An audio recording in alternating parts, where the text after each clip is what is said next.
How's everybody's Tuesday going? I have bad news. Oh, you know what? I don't know if you're already recording, but I was about to say recording. it's not Tuesday, but then I remembered fourth wall. Oh yeah.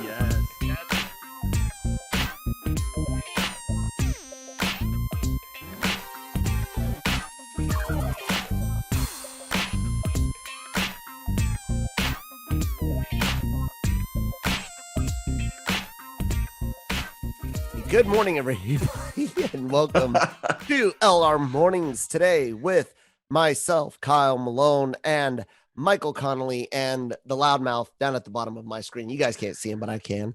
Coots, what's up, guys? Howdy from Texas. What's going on from North Carolina? North Carolina. Let me Come on and raise up. I used to get Yeah, Petey Pablo. I used to run schools for my battalion in when I was stationed in Georgia, and what that means is just whenever somebody comes up on air assault ranger, AI or ALC, any schools, I did their paperwork, their travel vouchers, their reservation, all that stuff, right? Mm-hmm. And we got a sergeant major that was just did middle management, like could not let grown soldiers be soldiers. And he insisted that I go to Bragg from Stewart to Bragg every time there was an air assault school drop off there. And no joke, they wouldn't give me a gov, so they instead paid travel voucher for my car legally without trying to scan the system at all, file my voucher exactly as is. I use my own vehicle. Here's the miles. This is the time I went. I would pocket nearly $500 per trip to go to drive up one day, stay the night, see who gets into school, and then call the sergeant major, say they're all in, or so-and-so got kicked back because of this. We're on our way back. And I would be able to pocket almost $500. Isn't that fucking nuts? That's a good gig right there. From Stewart to Bragg, it's like a 6-hour-ish drive. You know? About. Mm-hmm. Yeah, it's not What do you bad. think? What do you think? We pay $50,000 for a hammer, $20,000 for a toilet seat. Yeah. Trust me, guys. Not to be political, but you could easily take a chainsaw to the defense budget without touching warfighting capabilities or our wonderful service members and veterans and their families' benefits. But on to some awesome fucking news for people that like to make fun of Xbox. Yeah. This is me right here, primarily a PlayStation guy. I'm excited for this conversation. Oh my God, Mike, do you have a loyalty? PlayStation. I think, what is it? Xbox 360 was the last one. The last Xbox console I bought. I didn't get Xbox One. I've actually got all three major consoles right now. Not the newest gen, the PlayStation 5 or the Series X, but I have a Switch, a PlayStation 4, and an Xbox One. And I haven't turned on my Xbox in at least 18 months. Well, let me bring on what happened. I talked to everyone knows our other co-host Brian Brantley on LR Mornings. I talked to him last night a little bit about the Xbox thing. What happened, ladies and gentlemen, for those of you that don't know, they basically doubled their Game Pass Xbox Live Gold thing, the little combination thing that allows you to get the cloud gaming, the online gaming, and all those benefits. They basically said, hey, we're going to double it to $120 a month. If you've already gotten it, you'll keep your price until it renews, and then it'll go to the new one or whatever. And of course, there was a lot of backlash, and they walked it back. But here's what Brian said last night, because Brian actually he was kind of like Coots. He's always been I want everything, because there's always something on you something. you got your exclusives, and I can't pick between Halo and The Last of Us. Right. I pick both. And he's not a big PC gamer guy and doesn't want to spend, $2,000 on a high-end gaming PC. And he said that he will never buy another Microsoft product again because interesting. He had two 360s. The first one got a red ring. They replaced it. The second one died also. And then he said about 2 or 3 weeks ago, his Xbox One died. Wow. What? Just I thought that console couldn't die. Won't play. Nothing. He bricked it. He said he's never had an issue with a PlayStation, never had an issue with a Nintendo, but 3 different Microsoft systems. He's done. He doesn't. He's done. Yeah, I went through go ahead. 2 Xbox 360s. Yeah, I went through 2 Xbox 360s. The first one got the ring of light or whatever on it, the red circle, and then I got the second one in. I didn't play it all that much afterwards, but I've never had an issue with a PlayStation 1 through 4. I've got an original PS4 that I bought I got it for free with American Express points. I got an American Express card for my job, cashed it in for a PlayStation 4 in January 2015. That's exactly the one I'm still shredding Cyberpunk 2077 on today. Granted, does it run these games well nowadays? Not so much, but I've never had any hardware issues with it. I had one PlayStation 3 die on me. I had an original 60 gig backwards compatible. And after the first edition one? Yeah. Yep. And after about 3 years, it pooped. But it did survive the trip to Germany and part of my time in Germany before it died. And then we replaced it with a PS3 Slim. And that's the only time I ever had any issues. But what I want to get at this is I said something a long time ago to Cam, I think, because Cam's a big Xbox guy. And when Microsoft was talking about their Series X and Series S and showing all this focus on the Game Pass and you can play on your PC, you can play on your phone, you can play on your Xbox One, everything in is backwards compatible. Like it all sounded good, but I said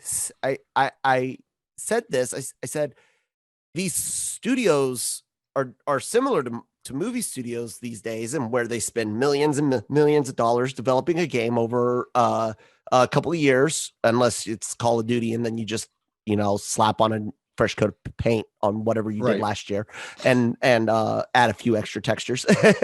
but I said I don't think the studios are going to be as ecstatic with this setup, because similar to what we're seeing with Hollywood with certain people's complaints, even though Warner Brothers did end up allegedly pay out a lot of the bonuses as if the movies hit marks in theaters. There was still backlash against that because these people don't want pennies, the makers, the actors, the designers, they don't want pennies from a subscription, And I said, I don't think this is a good idea for Microsoft. Coots, what did you think of it, focusing that much on cloud? Yeah, I mean, with the cost of AAA games skyrocketing lately in the last couple of years, I've really tried to help people that don't game a lot, like my fiance, for example, help her understand that the line between film and game these days is so blurry that you look at a guy like Neil Druckmann, who goes from directing and helping produce The Last of Us over at Naughty Dog to creating that game as a TV show for HBO Max. The line is blurrier now than ever. And if you want to have your game achieve that quality level, you have to hire and pay the talent that's required to get you there. It's no longer, and you can have breakout games that are of a lower quality, quote unquote. Look at Among Us that went viral earlier this year. There's other games that are sort of lo-fi hits like FTL. I'm a big fan of that game. But, you know, if you want to have these movies that make millions and millions and hundreds of millions of dollars, you have to hire the right talent involved. And I just don't know that the way that Microsoft's concept of doing this seems flawed in general. It's like almost like a subscription service, like you would get Spotify for the music industry. And I just don't know that shakes out in the grand scheme. For the studios, money wise, that's my thoughts, Mike. Yeah, I mean, the video game industry is very unique because you have your main console makers, your Microsoft and Sony. They're going to get the bulk of the revenue there from selling consoles, and then also selling the games. They get a bigger portion of the revenue. Okay. And so the developers have to, you know, and teams have to fight over those last little bit of pennies, like Coots was saying, over, you know, getting, you know, game sales. And then, you know, to Coots' point there is that you're now seeing, you know, directors and actors and other, you know, Hollywood entertainers start being in video games. And that's not cheap. You know, having Keanu Reeves come out and promote Cyberpunk, that's not a cheap, you know, sell right there. So that's a perfect example, man. Yeah, the cost of these video games are skyrocketing. So yeah, they're trying to figure out how to make more money. And it was kind of like when EA came out with Battlefront 2, they try to throw those little loot boxes in there and try to say, okay, you're going to buy the game for $50, but then it's going to cost you like an extra $1,000 to unlock everything if you want it right away and stuff. Yeah. And that wasn't even the case, you know. And so they're trying to get creative, and they're trying to either do loot boxes or raise their prices of game passes, and gamers aren't doing that. And, you know, and the thing is that just like, you know, Brian saying, I'm done with Xbox, I'm done with Microsoft, you know, there's enough out there that kids will go play on, you know, their cell phones and play Among Us, and that's free, and they don't have to play a console. It's the days of the 80s and 90s where it was just consoles are gone. Yeah, especially with the advent of crossplay, where you can go pick up a Switch and play somebody on PC or PlayStation or whatever, depending on what game you're actually playing. Yeah, it just doesn't. You can't be that kind of exclusive and have a subscription model that differs from everybody else when gamers have options, like you said. Yeah, it's because even though Microsoft bought all these other businesses and whatnot, you could almost see Sega written on the front of the Xbox X. Yep.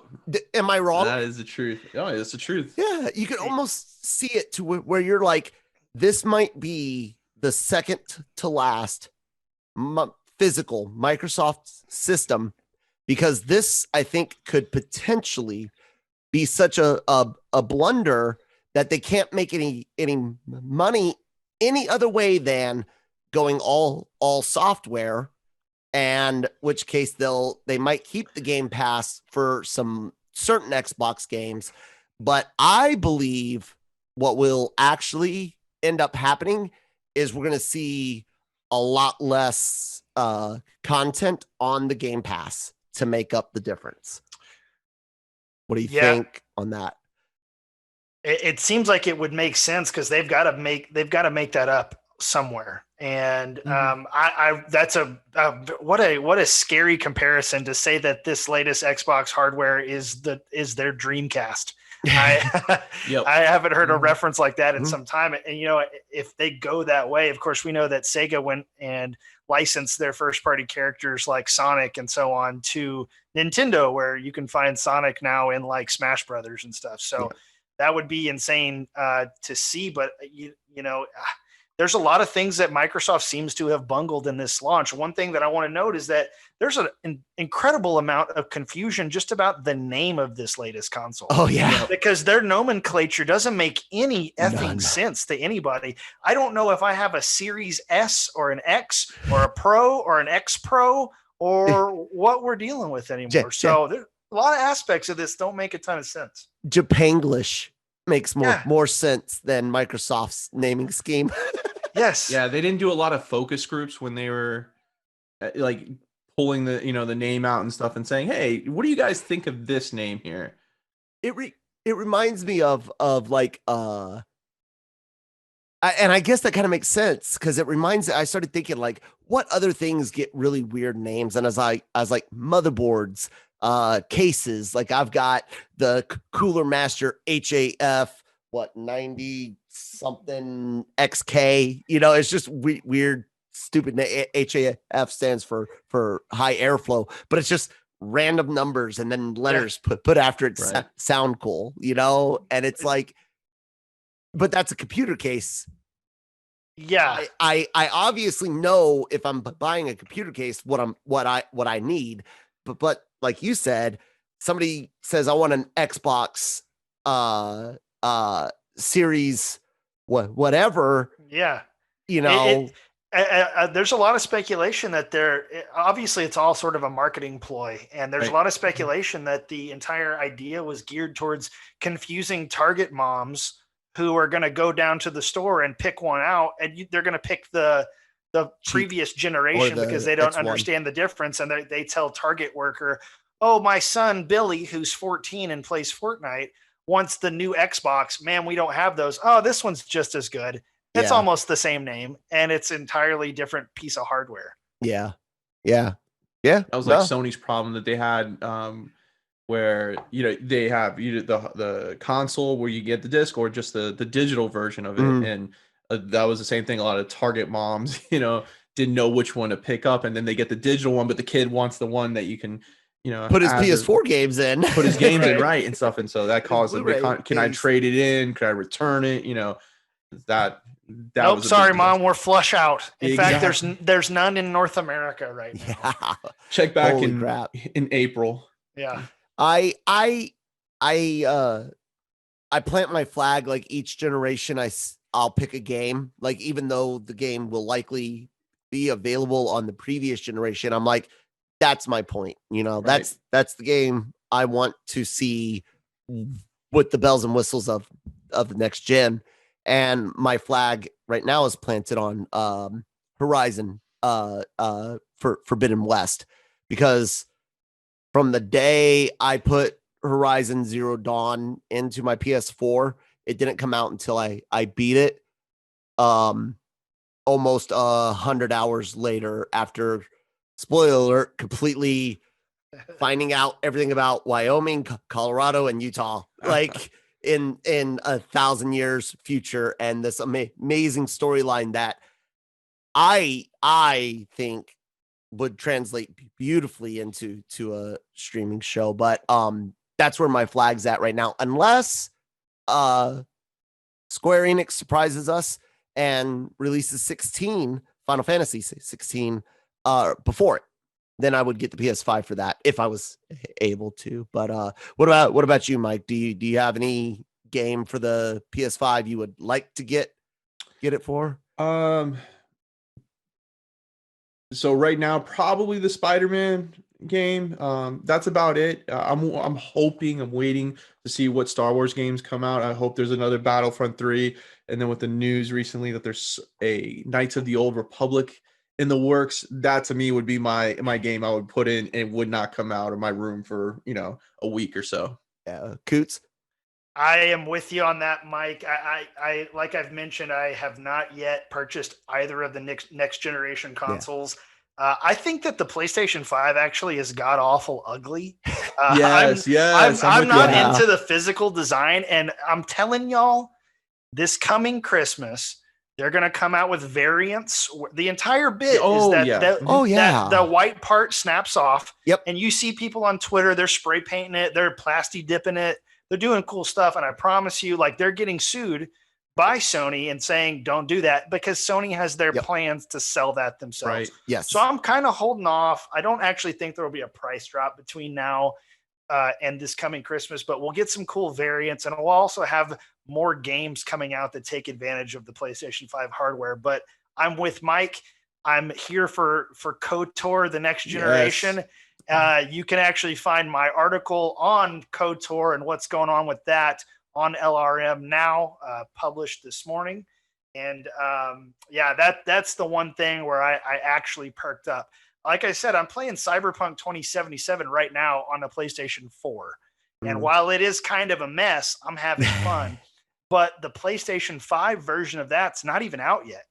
It's playable on the PlayStation 5, but you're actually playing the upscaled port of the PlayStation 4 version. Mm-hmm. Yeah. So, I'd love, I have a lot of trust, despite everything that's happened, a lot of trust in CD Projekt Red and, the Witcher and its content, the Blood and Wine expansion and that sort of stuff, and the tweaks and rollouts of DLC that they did after The Witcher 3 came out were incredibly impressive. So I think that Cyberpunk has some life left in it and it'll have legs. And so I'm looking forward to playing that on a PS5. Yeah, I didn't verify this. Mike might know, or Coots, you might know, but I heard despite the Game Pass now being offered for several months, the systems have been out for a little bit, that physical and digital sales are still they haven't really taken a hit from Game Pass, basically, is what Brian said he read. Like, people, even Cyberpunk, which has gotten all this bad press, is still selling physical or digital copies, not, streaming it or whatever. So yeah, cloud gaming's got its place for certain games and stuff, but that idea of we're going to put every game on there, and you're going to get access to it, I knew the studios weren't going to like that. No. They want their money. And this is to go into movies, to connect this to the movies, like Coots did, talking about blurring that line. We've talked about several times, HBO Max is, everyone's going to get these movies, if you're subscribed to us at no additional cost, at the same time that they go out into theaters. A lot of people really like that idea. However, again, Warner Brothers had to find a way to placate both sides, their consumers and their content creators. But it's not, it will not provide enough. Certain properties, Warner Brothers is lucky, like DC, it's going to sell toys and stuff. So they'll make some money off of that, but not everything's going to have a large merchandise machine behind it. And what I'm trying to get at is that when Disney comes out in a couple weeks and tells us that they're going to charge us $20 to $30 for Black Widow, and that's just a guess, guys, I'm not leaking anything. It's just me throwing out an example. I think you're pretty right, though. But I think I'm pretty right. In a couple weeks, when we learn that Black Widow is going to cost us $20 to $30, you're going to hear, just like Mulan, people complained about it. But when you really think, God, consumers, if you want to see another Avengers Endgame quality film, you're going to have to pay, and not just a subscription. You got to pay for that movie. Otherwise, we're going to watch the budgets are going to have to shrink. Like, I have a strong opinion on this sort of stuff, and my primary reasoning, I don't know if you can see the shelf up here of the viewers. There's no viewers. We're really just listening. This is my Dune section. Oh, okay. Okay, guys. And I'm pretty pissed that I haven't seen Denis Villeneuve's Dune adaptation in theaters. The first half, at least. And I know Denis, as well as Christopher Nolan, have some pretty damn strong opinions on their product being released on HBO Max simultaneously with the theater. And, both of these guys make movies that are meant to be seen in a theater. Absolutely. Right. And I'd be pissed too, honestly. I've already had COVID. I'm going to go into the theater to watch Dune when it comes out. Okay. I will be there day one if I can be there. Yeah. And I totally get it. Some people cannot go to the theaters. Some people would prefer not to go to the theaters. Even if you had it same day, you can pick your two. They'd prefer to be on their couch with their popcorn in their home theater. And that's fine. I will be at the Alamo Drafthouse here in Austin day one watching those films, because I think that's where those deserve to be seen for the first time. And you're right. I know Villeneuve and Nolan have been very vocal already, and they're still, in fact, working out some possible deal where, maybe we get Dune for opening weekend theaters only, and they release it on Max that Sunday night, like they release Game of Thrones episodes. We don't actually know there, but we know they're raising hell with HBO Max and Warner Brothers. So I'll be really curious to see. But yeah, at the end of the day, the artists who make and create this content, they do get to dictate terms in some way. Right. They absolutely do. And if you want proof of that, look no further than Christopher Nolan's Tenet. It got released in August in theaters, despite the pandemic. Christopher Nolan pitched such a bitch that he made this thing happen. And, Dune is slated to be probably one of the biggest movies of 2021, if it can be released. So we'll see. Yeah. Brian's another one that's huge on Dune. And, yeah, I mean, just Mike, can consumers be convinced to pay for the movies at home?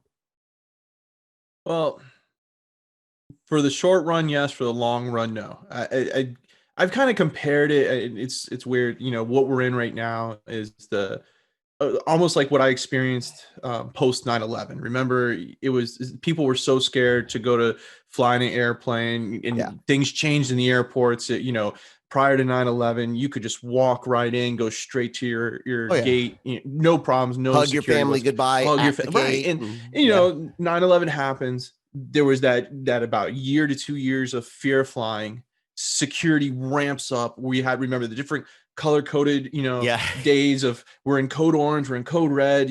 It's almost like we're black watch plaid. yeah, it's deja vu all over again for me of experiencing all this. And I know that eventually we're gonna get back into the movie theaters. I can just see at that point where it may not be in the next month or so, but there will be a time where I'll be able to go to the theaters with my daughters again without having a ton of fear around us and everything. Will it be different? Maybe. I think you're going to get like those AMC theaters that are, the seats are really big and they're spread out less a little. People. You're not going to, less people. You're not going to have those jam like 250, 300, mega Stadium seating, stadiums and stuff like that. IMAX might take a hit, for a while here, but I think eventually we're going to get to that point. I don't see, I'm on the opposite end of Black Widow. I think that Disney's holding off on it because they know it's not a key integral part to Phase 4. They want it to be this is their real chance to. I know there was Captain Marvel with Brie Larson, but I think a lot of people have more attachment towards Scarlett Johansson, Black Widow, and doubt, and want to see it. And it's kind of an espionage spy movie, so it's more guys will go to it. So they're going to hold out on that one.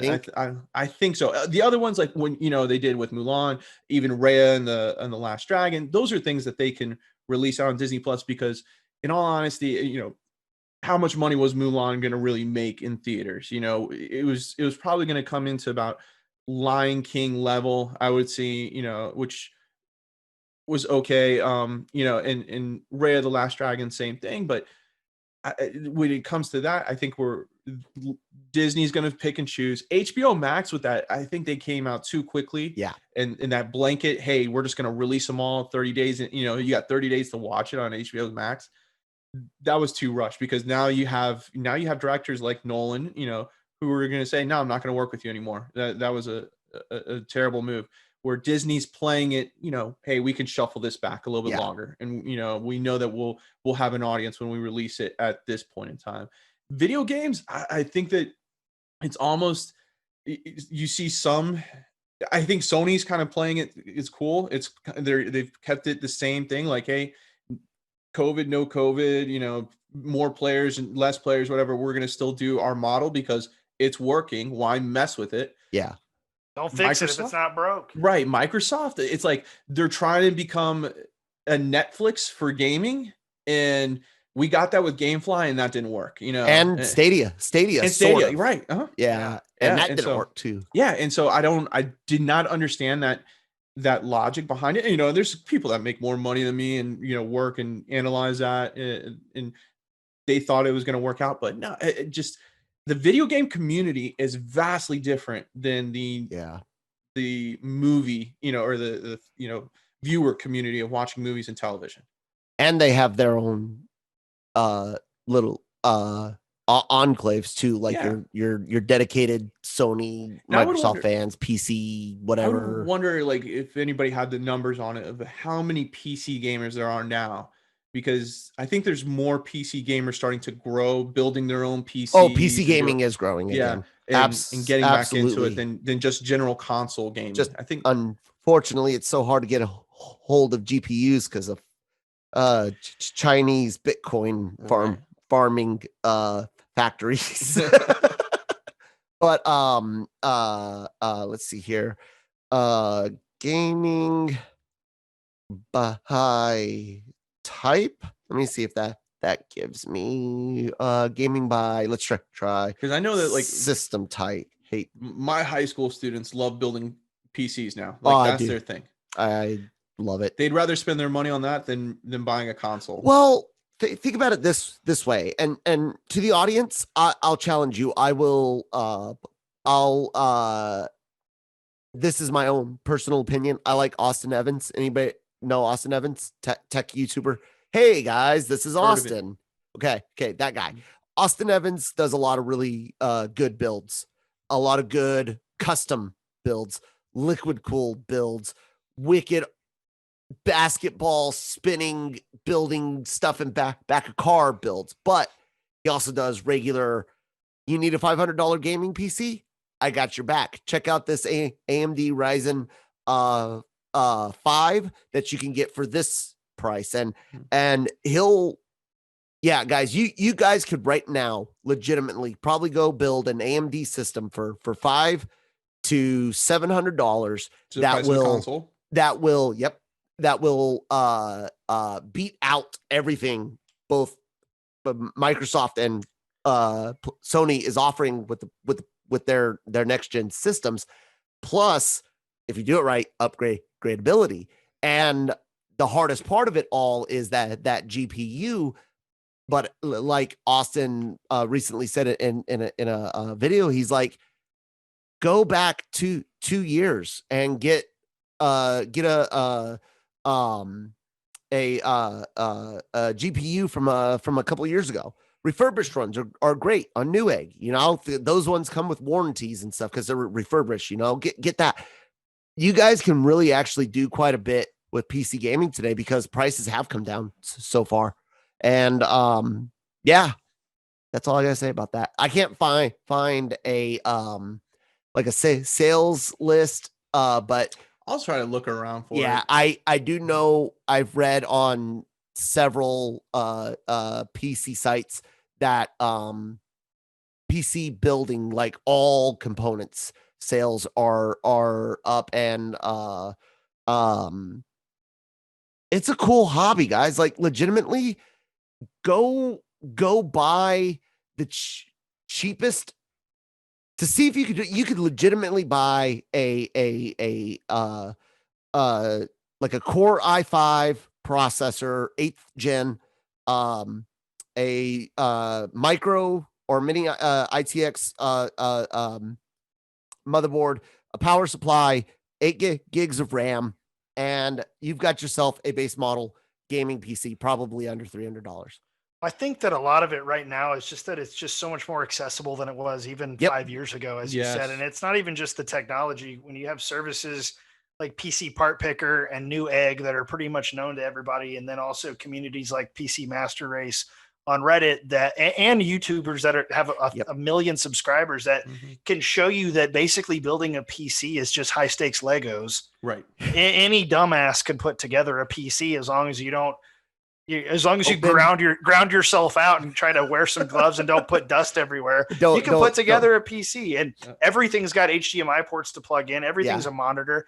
And don't forget that this is obvious, but PCs can be used for more than gaming. So you got, kids that are 12 to 17 that are getting ready to go to college perhaps, or use some of the skills that they learned there for technical jobs after high school. So and like you said, I mean, here we are sitting here, 2 months after the PlayStation 5 is released. And we know that this hardware is locked in for at least the next 24 months until they release the PS5 Slim. So, Definitely.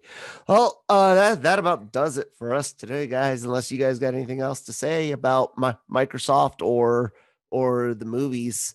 I mean, I just want people to know I'm I'm on. I love being entertained like I do, and I understand.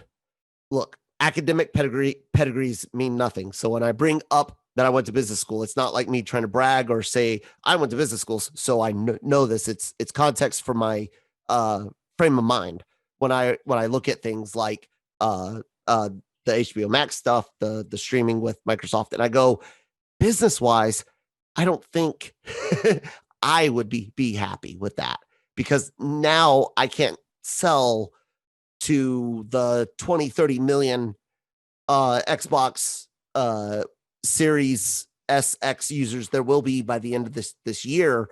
I can't sell all of them a game at $69.59 or $49.99 because there's this subscription thing. And so that's just be prepared to pay for stuff, guys. We did it before. We could do it again. And I agree with you, Mike. I think one of the big three theaters chains will, if because of all the pushbacks, I think it's going to likely be AMC, but I might be wrong. It might be Cinemark. I can't remember who's got more international assets, but one of the big three, Cinemark, AMC, or Regals, could potentially die, be bought up. I think theaters are going to become an experience type thing. It'll unfortunately make it more expensive, which will make the experience less accessible. Hopefully, between theaters and studios, they can figure out how to make sure that it is still an accessible experience. But I do believe you're right. I can see every theater Alamo Drafthouse. It's all going to be an experience. You're going to get drinks, dinner, before, during, after, whatever. You're going to have recliners. They're all going to be premium. So, any last words, Coots? No, I mean, I'm a bit spoiled living here in Austin, the birthplace of Alamo Drafthouse. Shout out Tim League. It's just kind of one of those things that I just don't go to any other theater at all now. And it's so geared, whether it's marketing or not, geared towards sort of geek culture. And they've got, the power loader from Aliens in the lobby, like made out of cardboard. It's just such a better experience. But the truth of it, as a business, not as a business major, but a business person, like they make up their margin with their food and alcohol sale, and they do private events. Right. They do shit like where they have like Anchorman playing, and you can text in on the screen and make jokes, and you can see your own text message on the screen. So these clever theater chains have figured out other ways to create revenue outside of being a vessel or a middleman between the studio and the consumer. And so kudos to not only theaters that do that sort of thing, but also any kind of business that's out there kind of figuring out interesting ways to innovate and to make money for themselves. So those are the ones that I kind of, you vote with your money, folks, and, throw your money at places that innovate, that do things the right way, that if you can, and support those kinds of businesses. So there you go. Mike, any last words? Yeah, I kind of agree with Coots. I think the draft houses and the single chain type of movie theaters are getting creative on getting people to come back, or at least, trying to come up with ideas. But don't be shocked though. I could see it with AMC theaters and Disney partnering up and doing like an exclusivity to, showing their movies through AMC theaters, but where Disney kind of either partners, buys them out, something this way, because it's something about that name that moms will feel more safe if they go to a Disney movie theater to go see that, just that concept there. It's the amount of people that have traveled to Walt Disney World during a pandemic and felt safe as can be. They're going to say, oh, we can go see the movies because it's Disney's name on there. And I wouldn't be shocked if that happened. But, the Alamo Draft Houses like that, they're targeting those 20 to 30-year-old groups of people that just like, Coots, I already had COVID. I'm going. No, I'm gonna have myself a beer and stuff. And that's their target audience right there. They're gonna nab those viewers up, and they're gonna make it an experience. So when you go, it's not just going and seeing a movie. It's having a drink, having a meal, being there with your friends. Texting on and seeing your text up on the boards. It's gonna be all that, and that's something I think video games have to come up with. Besides taking money from us, they've got to revolutionize, or they're gonna basically just keep doing the same old, which is nothing's wrong with that, because Sony's doing it. Sony just keeps coming out with, here's a new console, here's some better graphics, here's some faster speed play, and all right, we'll see you in about 5 years from now. We might sell you a slimmer version of the PS5. It's about it. And so but what Xbox is trying to do, the Netflix model, or and that's not going to work. They're gonna have to send me a beer, weekly or something, with my pass and stuff like that for me to sign up. Alrighty then. Well, you guys out there, let us know what you think. If you're an Xbox owner, what was your reaction when they announced the price increase, and how do you feel about the walk back? They said that they made a mistake and that they heard you, the consumers, which is why they rolled it back. But it still puts them in a pickle, because the whole reason they raised the price was, I'm telling you, studios were like, "Hey, where's our money? Get our money." So let us know what you guys think. Check out the website LRMonline.com every single day for all your entertainment news, needs, and opinions. Subscribe to the YouTube channel. Lots of celebrity content going up on there, interviews, and of course our podcast, shows, videos, lots of cool stuff coming in the future. And of course our podcast network, Spotify, Google, SoundCloud, Apple, everywhere for free. Subscribe, hit that notification or follow button so you know when all of our shows hit the air, which is like 10 a week now. I think so, yeah. When I'm not sick. So sorry about that, guys. I did not, as far as I know, get COVID, but do all that. And Mike, where can people find you at online? Twitter, LRM_exclusive, basically is where we promote our stories and anything else. And then we have our YouTube channel and LRMonline.com. Coots, where can people tell you what a terrible person you are? Find me and tweet at me at twitter.com @CootsBrandon. And come at me, nerds.